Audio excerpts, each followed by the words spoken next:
Kaboom. Are we off and running? Not running. We're walking very slowly. Welcome to the Mead, Metal, and MMA podcast. I'm Kevin, and that is Brendan, the ill. It's my bard name. Or your and I mean that in name. the NWA sense of ill. They used ill, right? I think that's ill-in, but yeah, that's okay. So Brandon be ill-in this week. The rhinovirus. That's right. Hantavirus. I'm not even sure why we're trying to protect those bastards in the wilderness. So, rookie mistake. Let me go ahead and turn my shit down because apparently I left it on. Okay. It's time to get the podcast turned away. If anybody can't wait for like 25 minutes, they can just go piss off. That's right. We like to talk about three of our favorite topics of all time. That'd be Mead, Metal, and MMA, thus the clever name of the podcast. Mead. I got nothing. Yeah. Still buying bottles, still drinking. Brandon's still our best customer. I tell you what, if we had a rewards program, I'd be at the top of that list, I think. Should have put a little vitamin C into that troublemaker you've been drinking. Yeah, no shit. Gosh. I don't know what it is, man. Drama Kids, that's what it was. Fucking Drama Kids struck me down. The what? The Drama Kids. The Drama Kids. I thought you said Trauma Kids. I was like, what the fuck is that? You've been having the cops visit and like putting off like yellow tape and, hey! That's right. I am a danger to society. Well, we've been saying that for months, but... Well, finally now the truth comes out. But the mead is mighty drinkable. It is. And we're about to buy some honey probably next week. I was going to do that today, and, well, frankly, with your illness, I'm glad we didn't because I don't want to introduce some weird bacterium into it could be the greatest batch of mead we ever made, man. No, it'd be terrible. So, we're going to do that next week. We keep talking about it. Trust me, we're going to get that one. But we're not in a big old hurry because it's not like we're low on inventory yet. I mean, we're kind of getting there, but there's not an impetus really that's forcing our hand. Yeah. Sure. So we'll get to it. So just hang on, just wait. We'll start new batches, and we will start the orange and vanilla batch within a week or so. So all right. Let's get into metal. I think that's enough for meat, honestly. Yeah. The metal side of it, I haven't been doing a whole hell of a lot of homework this week. I'm still pretty entranced by Thorns by Paul Bearer. I really want to see that album, and it's coming out less than. Right at about just a little over a month, like 5 weeks now. I'm getting pretty excited about that, but I think we've already talked about how excited we are about that, and the one coming out from Mammoth and Macedon. Same. It's a pachyderm, hairy pachyderm. Actually, is there a trademark on that? Hairy pachyderm, probably in porn. That's my porn name, Harry Pachyderm. Pretty good. All right, but anyway, so I don't know. I haven't been listening to much this week. Pandora kind of is my thing. Wind Hand. I mean, that's the comfort zone this week. Did you watch that Lady Gaga Metallica thing? What did they do to Lady Gaga? They raped her in the street in front of millions. No, you're talking about the Super Bowl. No, not Super Bowl. The Grammys. Or Grammys. Yeah, right. When Lady Gaga Metallica. Well, there you go. That's your answer. When I was like, with what? The fuck are you talking about? Those guys are taking breaks. No, I guess they had some serious microphone issues right in the middle of the song. Well, why would you have good sound set up for a music award show? Especially for metal acts. Why cater to them at all? They're only one of the biggest bands in the fucking world. I don't know. So how bad did it go? Apparently bad enough for James Hetfield to lose his shit backstage. Well, apparently Lars was throwing a fit, but then again, Lars throws a fit about fucking everything. Yeah, and James is kind of after the whole therapy and rehab thing is kind of chilled out. Apparently that dude can still get fucking pissed off. But I mean, that you're fucking with their art. And that was a big moment. I mean, I'm not a fan of Lady Gaga, but I realized it was a big moment for her. I kind of almost want to go back and watch that now. I mean, I frankly, you couldn't make me watch it. Because I found out Sturgill Simpson, who won the country record of the year? Yeah. Or country artist of the year. I mean, I've been a fan of Sturgill's for years. A bunch of people jumping on the bandwagon. Hey, you hear this new guy? Go fuck yourself. This guy's been around for a while. I saw him in Lubbock, 2-3 years ago? Yeah. No. He's anybody that can do a country cover of, or man, it's not even country. It's Americana. It's like psychedelic country. It's Americana cover of a Nirvana tune. Give it to him. He's in my book. That guy is like kind of the best thing going right now on that particular music form. But since it wasn't anybody people had heard of, like be it one of those two idiots from Florida and Georgia, Big and Rich. No, that was good. Florida Georgia Line. Oh, okay. Or the Luke Bryan character or whatever. I don't know. These people are all just characters and what they're. None of them won. They put it on the cable cast or the streamcast. Wasn't even on the actual televised broadcast. So the one thing I might have given a shit about, you couldn't make me care. Hey, Megadeth won a Grammy as well. For what? First Grammy ever for Dystopia. For it's their song off their new album. I think it's the title track off their new album. It was rock metal performance of the year. Here's the fucking funny thing, though. As they're walking down to get their award, guess what song they're playing? Because, they played the little song to jot them down, applaud their accomplishments. Dave Navarro, no. No. They played Metallica's Master of Puppets. Well, why not, I was just like, metal gets no respect at the Grammys whatsoever. They treat everything like it's like, I will say this. I thought Dave Mustaine would have lost his shit. Well, he would be the one that would be allowed to, right? Well, absolutely. He's like, fucking really? I've been trying to get this out of my life for like the past 30 plus years. And you motherfuckers, on the night I win my first Grammy ever, you get me again. But like, he talked about it like a couple days later, and he was actually pretty lighthearted. Well, I think that Grammy helps. You got to hold. I don't know who the hell it is. Whoever runs the whole show, the Dog and Pony Show as it is. They look. I know they're in it for the pop. They're in it for the hip hop stuff. Sure. I get it, but and country if someone popular wins. If it's somebody popular. But if it's not, man, you're going to be relegated to, the internet cast. Wouldn't that have been something that Sturgill won album of the year? They're like, well, got to put album of the year like to open the show, man. Yeah, I don't know what they would have done. But obviously they didn't. Adele won it, and then she wanted Beyonce to win. I don't know. It all gets complicated. And frankly, then I started going, why do I even care? This is an award show. Look, if you don't like the music, don't like the music. Whatever. Make your choices in life. It shouldn't be predicated upon, it shouldn't be like the Oscars, which the Oscars is bullshit too, by the way. But, you watch a movie and it's like, hey, that's a pretty good movie. Okay, and the critics said it's a good movie. I haven't seen it. Maybe I need to see it. Maybe it won a bunch of awards. I need to see it. If it's music, give it a listen. And if you don't like it, if it doesn't ring your bell, piss off. Listen to something else. You can eject in seconds if you're not digging it. It's crazy. That's the presumptive attitude of an award show, in my opinion. I could be wrong, but it seems like they're trying to force it down your throat. You need me to listen to this. No, I don't. Well, the problem is majority of the populace is like, oh, I'm going to eat that up. Yum, yum, yum, yum, yum, so good. Well, they call it pop for a reason. It's because it's popular music and the popular opinion of music, and that's kind of where that shit's at. So, what are you going to do? All right, what do we have going? Anything else on metal? Oh God, been listening to some Rush. Well, that's not metal, but hey, but that's good. Yeah, you can't go wrong with that. I'm not going to fault you for your musical stylings this week. Have you heard of 102.3 The Wolf here in town or in Clovis? No. Dude, like they were playing Alice in Chains and Stone Temple Pilots. Really? Yeah, I was like, shit. Well, I better do something because you can't get them hardly in Portales without it being a weak signal. That is an appropriate. Yeah, and I think it's based right out of Clovis. Yeah, I don't know. There's all this stuff.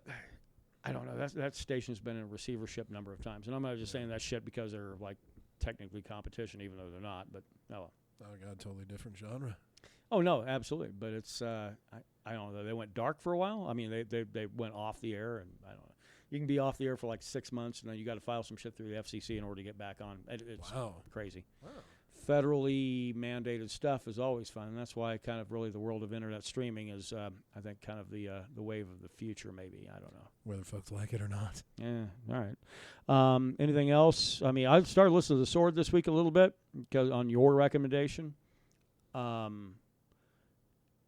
If you listen to it for long, everything starts to kind of shift together a little bit. It needs to be in a mix of other things. Mm-hmm. Yeah, if you want to stand out a lot, put on like an NXS mix or something like that. No, that would happen. Hey, The Sword would fit really well in that, I think. No, it's oh man, I could make a joke and I'll leave that alone. It's very samey, I think, to use a British kind of phrase on that. And a lot of people say that's the case with a lot of your doom metal or anything. Yeah, it's all about the riff.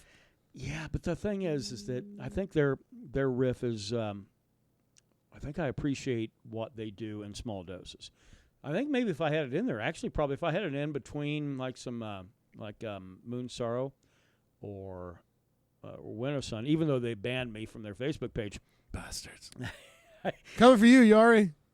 That's like my feather in my cap in life at the moment. Like, so what did you accomplish? Well, I was in the Corps for 6 years.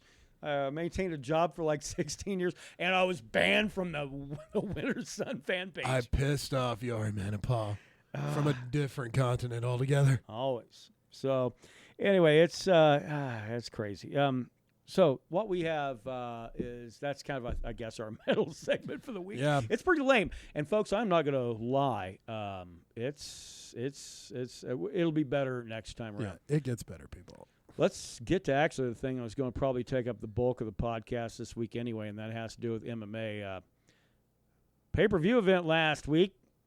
There were 9 decisions out of 10 fights. The most action-packed night of fights ever. I can recall back in the old WEC days, or even on nights when it was on Spike. When no, that was on like Fuel TV or something. Yeah, but I mean the old days, like when they'd have a fight night, the UFC fight night, was like on first like a came out. Wednesday or something like that. I saw better cards stacked on that than a pay-per-view. Yeah, it did not deliver. It had more controversy than anything. So first off, let's lay the groundwork of what's wrong with that whole thing. It was in New York. The UFC has been begging. Well, they've been doing their thing of trying to get into New York, which is odd. I was talking to a mutual friend of ours, Don, before we got this podcast underway. He was talking about New York basically almost killed boxing, as it's known. The corruption and things like that, cards didn't go certain ways that everybody watching would think, wait a minute, who are the judges on this? Because they didn't see the same fight I watched. And it comes back, and it happens again, and this time to the UFC, who's been trying to crack into the New York market. And I get it. The New York market, hey, you can get Madison Square Garden. You can pack that thing. It's a venerable venue. It's not the best venue, by the way. And it brought in a lot of money for New York when they did 205. Yeah, but they did there's in Buffalo, right? I think it was actually in Brooklyn. Oh, you're right. Yeah, at the Barclays Center. Center. They're doing the Buffalo one coming up. Yeah, but yeah. So I mean, basically, it's in one of the boroughs. So New York brings in their own athletic guys. You don't see Herb Dean, you don't see Big John McCarthy, which initially should go ahead and raise some red flags right off the bat. The most venerated of professional referees are not at that fight. It was weird. And this point has been made all over the place. It's just because New York don't know shit about MMA yet. No, but they don't want to concede that they don't know. So like everything else out of New York, they're going to pretend that they know and try to play it off. So here's what happens. They get some really nascent referees in that don't know what they're doing. Judges are just as bad, if not worse. Yeah. I mean, frankly, Anderson Silva stole maybe his last fight of his career. I mean, in a fight where that was a big one. Got pummeled. I mean, that was the co-main, right? Yeah, that was co-main. Which then sets the stage for the main event, which people in Albuquerque are, and understandably so, I guess. But they're up in get arms. Over it. Yeah, no, they should. Look, you know me and my aversion to the Albuquerque fan base, but Holly Holm goes into this fight against Durandamy, and we'd called it here that we thought Durandamy was going to win. I know I did. I don't remember your pick. I think you picked Durandamy, right? I had Durandamy by decision. And that's what happened. It was Durandamy by decision. Actually, you were more accurate than I was. So I thought she was going to be able to get a put away, get a finish on that. And it turns out, no. Instead, it goes the full distance, 5 rounds. But the controversy is because at the end of each round, and I've been trying to do my research this week to find out how egregious this was. Rounds 2 and 4, I believe, at the very end of the round, bell rings, Durandamy's still throwing. And you look at that referee, and he's got his hands on his hips, basically. When the bell rings, the referee, if you want to watch how a true official does it, watch the fights on Sunday. They're coming. That's another bone to pick I got with the UFC. At Halifax. But every time, the official steps in immediately. As soon as that bell rings, he's in the middle. Arm goes in and squares shoulders between the two fighters. And he's right there, and he's ready about 5-10 seconds beforehand. the first time that I think I've ever seen it is that an official is standing there waiting. The bell rings. Fighters are still throwing, in this case, Deuteronomy, and he steps in finally after she cracks Holly Holm twice, 3 times. That second one was pretty damaging, too. And I think that changed maybe the course of the fight. I think it did. Yeah, but the thing was, after the late hits, it seemed like Holly Holm started winning some rounds. Yeah, she definitely came out and won the third. There's no doubt of that. The fourth, I think she won that one too. But the fourth, again, that was another one where Deuteronomy came in and she threw, and that's when she landed that elbow after the bell. And again, this is an official who's kind of just hanging out. You can't be casual. And by God, if you're going to be casual, don't do it on the main card of a pay-per-view, for God's sake. Hey, the Jacare fight was good. That's the only good fight on the card, in my opinion. Really, okay, well, that's not true. No, that Poirier fight was pretty good. Poirier against Jim Miller. Of course, now he's suspended indefinitely due to that bum wheel. I'm sure Poirier, I'm sure that leg is broken. Yeah. Well, and here's the other problem, too. The fight now in New York is because, and I think that the UFC is going to find this to be the case, and fighters are going to probably not want to go to New York because you're going to not see the normal 6-month suspension you see, like for the worst, the most egregious things that happen out of Las Vegas. You're going to see a full year or 18 months applied. But they always have that addendum, like if you can get a doctor to clear you before that, then you're good. But it has to be a doctor through the athletic commission in which you were suspended. Wow. You can't shop doctors. That's another loophole. You can't shop doctors. That's weird.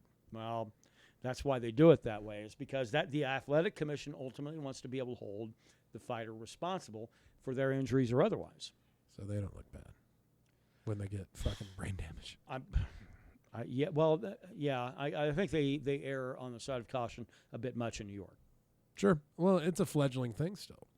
Some other things. Let's get to the other fun stuff. I mean, that shit just aggravates me if we get down to it. Fun things going on. And by the way, Holly Holm did appeal. You can do that in New York. You can appeal in other athletic commissions as well. This one is actually way more amenable to taking a look, and we'll see. And it's actually pretty big because if they do overturn it, that belt is gone. And Durandamy she immediately offered. Once other fighters started pointing out, look. Well, actually, I don't think Holly Holm's gonna be getting that rematch. Why? Because today Cyborg got reinstated by USADA. Well, and we can call it the Cyborg division, really. I think now she can come back, right? And if they don't, even if they overturn it, I guarantee you, Cyborg will be like, well, I'm just gonna move my way in here and fight one of y'all. I don't give a fuck who it is, though. Yeah. All right. Let's get to the fun stuff. All right. Those of you that are fans of GSP, George Rush St. Pierre, you're going to be happy about this because he's officially back in the UFC. I was not impressed by his performance.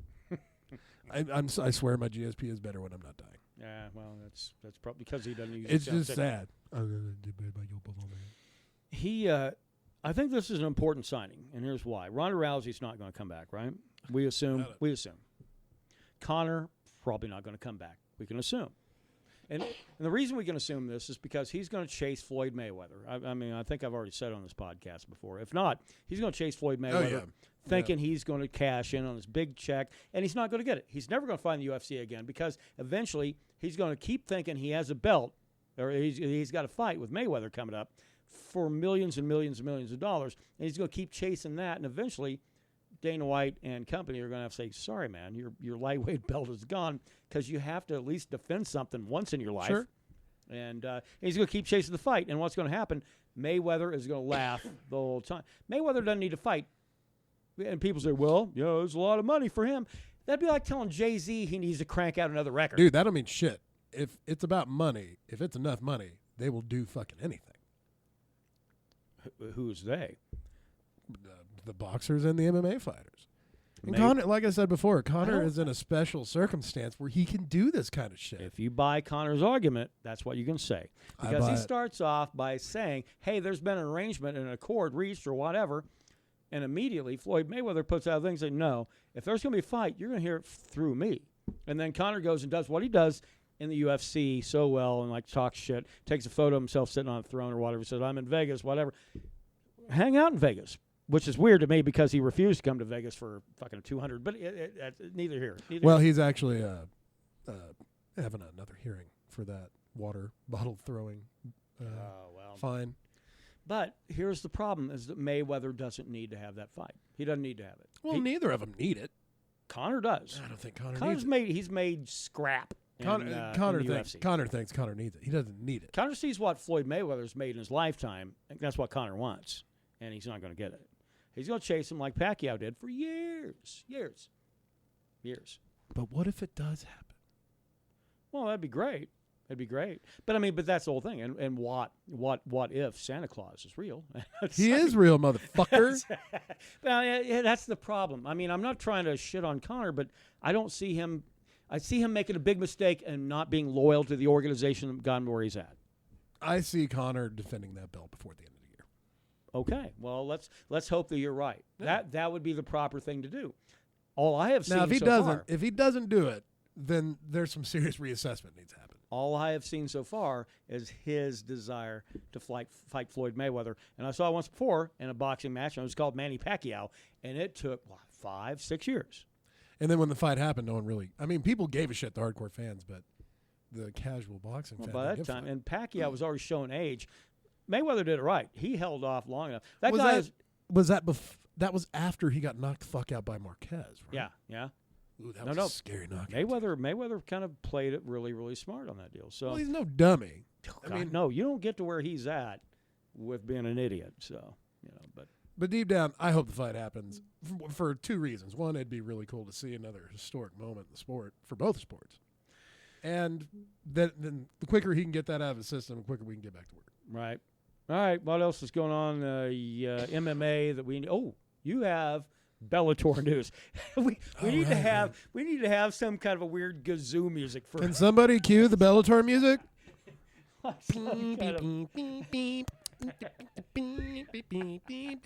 don't know why I was doing the Tom Bodette. Oh, you're all right. You're right. Fedor and Matt Quasimodo Mitrione fighting tomorrow night. I'm surprised that eye healed after that eye poke. Yeah. I don't know, man. I mean, Bellator paid a lot of money for Fedor to come in, to that promotion because they wanted to make it UFC. We got Fedor. Well, Fedor didn't probably want to go to UFC anyway because that's where your top fighters are at. Yeah, that's where you get beat up. So he's going to fight Matt Mitrione, who, by the way, was cut by the UFC. Lovingly referred to by Rampage Jackson as man titties. Or sometimes just titties. Well, we had titties. You got Fedor and Mitrione. I don't know. If I think it's a setup, I'm probably going Fedor. But I think if it's straight up fighting, it might actually be a good fight for Mitrione. Well, Fedor's 40, Mitrione is 38. Neither fighter are really in their particular prime anymore. No, this is a circus fight. It is a name fighting a name that's not very well known. I think actually, couldn't you really make the argument that Bellator and circus fight pretty much the same terminology? It's all about the presentation, really. And when you get to see fighters in Bellator that you haven't seen fight in 10 years. Pretty much. Yeah, it's kind of like the UFC retirement home.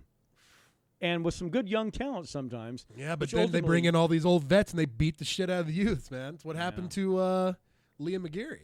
Right. When Phil Davis fucking beat him for the light heavyweight title. Phil Davis couldn't really carry a mop in the UFC, but he goes to Bellator and the guy looks like a beast. So, well, big fish, small pond, man. Yeah, that's exactly right. Liam McGeary looked great until you had a guy that could just run away from you for 25 minutes and make you look like an idiot. Yeah, that's right. All right, anything else going on UFC-wise you want to get into? Still waiting on my nude Ronda Rousey Metro PCS wallpaper. Well, it's year 2. God, I don't even know. I'm concerned. I don't even know how her acting career is going to go now. Oh, it's gone. It has to be gone. I hope she invested her money wisely. Well, that's the thing. She made fuckloads of cash. Yeah, but how much did Taverdian get out of that? I mean, if you're willing to go into an identity theft scam ring back 5-6 years ago, you're probably obviously willing to screw your fighter out of some cash. I think Ronda Rousey's mother would not let that happen. Well, that's true. Yeah, oh man, she's pretty protective. As much as I don't care for Taverdian, she likes him a lot less. I think she had something out for him. I'm not sure what. I'd like to see her armbar him somewhere in public. Probably at a WWE event. That sounds appropriate. WrestleMania's coming up. All right. We all good? I think so, my friend. All right. Well, we're going to go ahead and knock this out. I think we're at our normal time anyway, but Brandon's sicker than a damn dog. I'm fucking dying over here, man. Yeah. So we'll go ahead and cut you bastards loose. Enjoy the UFC event on Sunday. Lewis and Brown. And Travis Brown. Speaking of Taverdian, one of his disciples at the Derek moment. Lewis, first round knockout. I hope you're right. If not, Derek Lewis, very boring decision. Well, that dude does gas pretty fast. Well, he's humongous. He probably comes in there at 290. It cuts to 265. Yeah, maybe. Yeah. I don't know. Lewis first round, maybe. We'll see. If Travis Brown can't get his head off center line, much like Ronda Rousey, I think that thing is his first round finish. I had a joke about that,